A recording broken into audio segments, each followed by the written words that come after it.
his second bucket. Bulls 16, the Hawks 10. I go back to a statement we made earlier in the season, and I know Sam Perkins has been traded since that time, but if Magic Johnson would have still been playing, in my mind, they went to training camp playing for an NBA championship, that Laker team. I'm sure that was the mindset of the entire team, than to lose a Magic, then subsequently make decisions to trade Perkins, bring some new young guys in.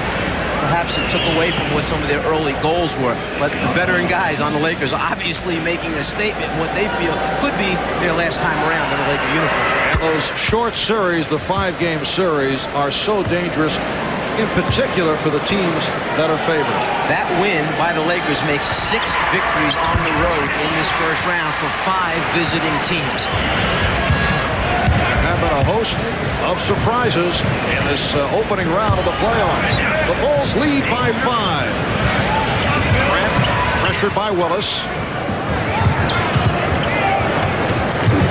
Good ball movement, and Jordan confirms his second field goal.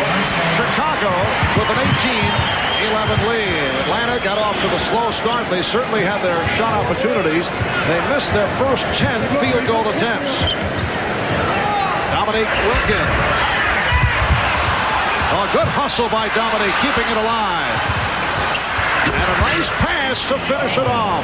Stacey Augmon cuts it to a 5-point Chicago lead. A point of emphasis, Bobby Weiss, to his team was you've got to hustle and scrap for extra shots.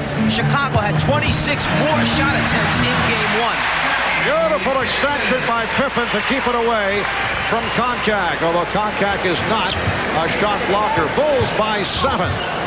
Dominique Wilkins was fouled. He was blocked by Grant. Dominique Wilkins is playing like a man possessed. If he's not making his first shot, he's willing to pay the price, chase it down, just give his team a chance to get another shot opportunity by a little give and go to his teammate, Stacey Augmon, for the score. So Wilkins back to the line. It was back on December the 8th against the Chicago Bulls that Wilkins hit 23 for 23 at the foul line, an NBA record for free throw accuracy. For young players out there, Dominique Wilkins came into the NBA and was a 68% free throw shooter. And then subsequently, for 6-7 straight years, he has been 80+ from the foul line. He worked at it just as he did his perimeter game. He has become a much better perimeter shooter and therefore has added more points to his average. Chicago by 5, just under 4 minutes to go in this opening quarter. Cartwright. And the rebound handled by Koncak. Here comes Blaylock. Hawks 5 of their last 7 from the field. Augmon. Blaylock from downtown. He hit 3 of 3 from three-point land on Friday night. Willis from way out. Oh, Kevin Willis with the long jump shot for his second field goal. The Hawks battling back and cut it to a 3-point lead. Well, sometimes that can be good for Atlanta. Sometimes that can be bad when Willis makes that perimeter shot, because sometimes he starts thinking that he is a small forward and wants to get out there and start lofting him up rather than get down in the paint where he should go to work. Michael Jordan. And he drew the foul. Koncak called for the personal, and Jordan will go to the line as you get another look. How many times is he going to stick it out there with one hand and finish off in this NBA playoff series? He must kind of like it because we've seen it a number of times already in game 1 and so far in game 2. Over the last decade in the NBA, it's certainly been the era of Michael Jordan, Magic Johnson, and Larry Bird. Magic and Larry were not able to win 3 straight titles, so for Michael Jordan, as we discussed with him earlier, winning 3 in a row does have great meaning. That's the biggest driving force that I have right now. Sometimes when you get to a level where you lose certain driving forces, I think Larry and Magic was driving forces for myself.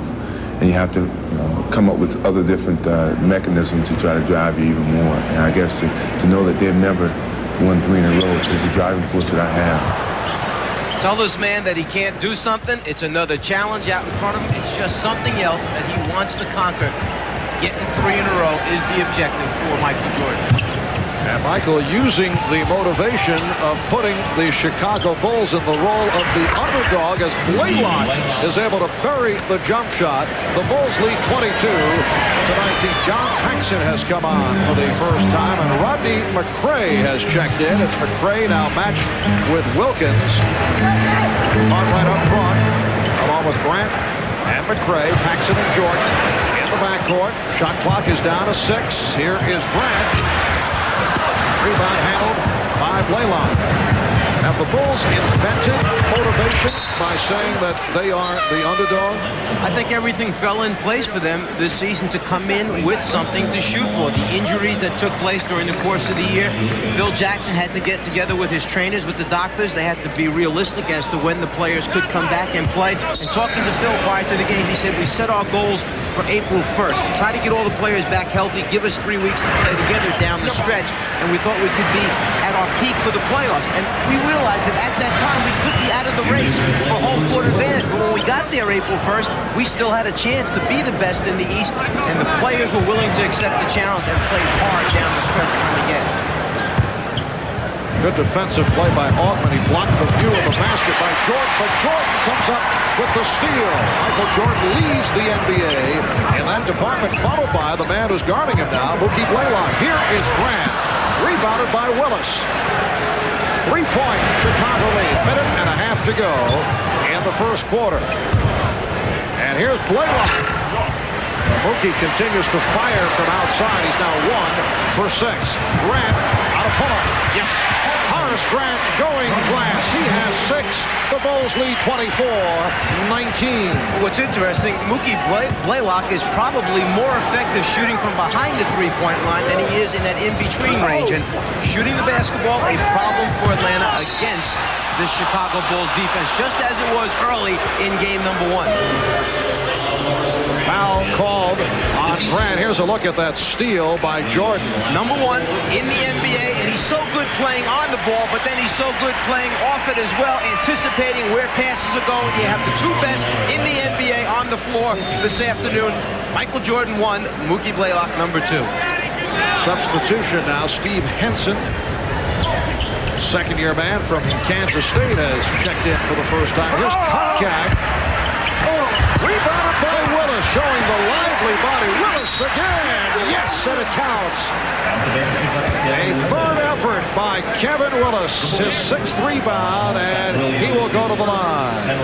Kevin Willis, number 5 in the NBA, just under 13 rebounds per game, and they missed him sorely in game number 1 because he's a warrior in there. He'll go up in traffic. He plays strong. He plays tough. Jordan gets a piece from behind. Kevin stays after it and is rewarded with the score. Great point play by Willis. The Bulls now by 2. That foul called on Scott Williams, who was a question mark for today because of ankle and knee injuries. In fact, helped off the court late in the game the other night after badly bruising his right leg.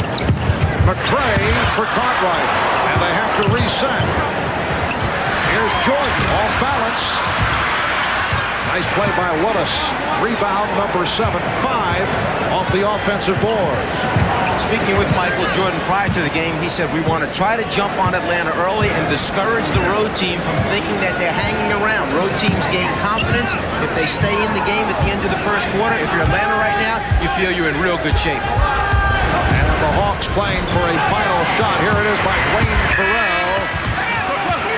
Final seconds, Scott Williams.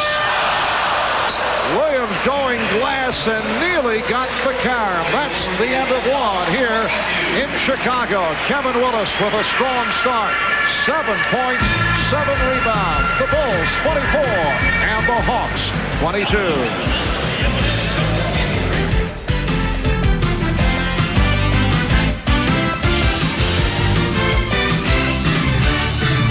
Back in Chicago, Marv Albert with the czar of the teleshredder, Mike Fratello. Atlanta got off to the slow start, missed their first 10 shots from the field, but able to turn it around to move within 2 as we head to the second quarter.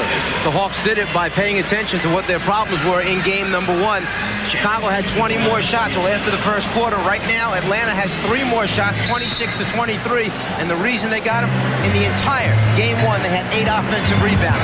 So far, in the first quarter, 10 offensive rebounds. They're getting more shot opportunities, so they're not shooting well, 31%, but they're getting more chances. Pippen try to dish it off. Henson on the intercept.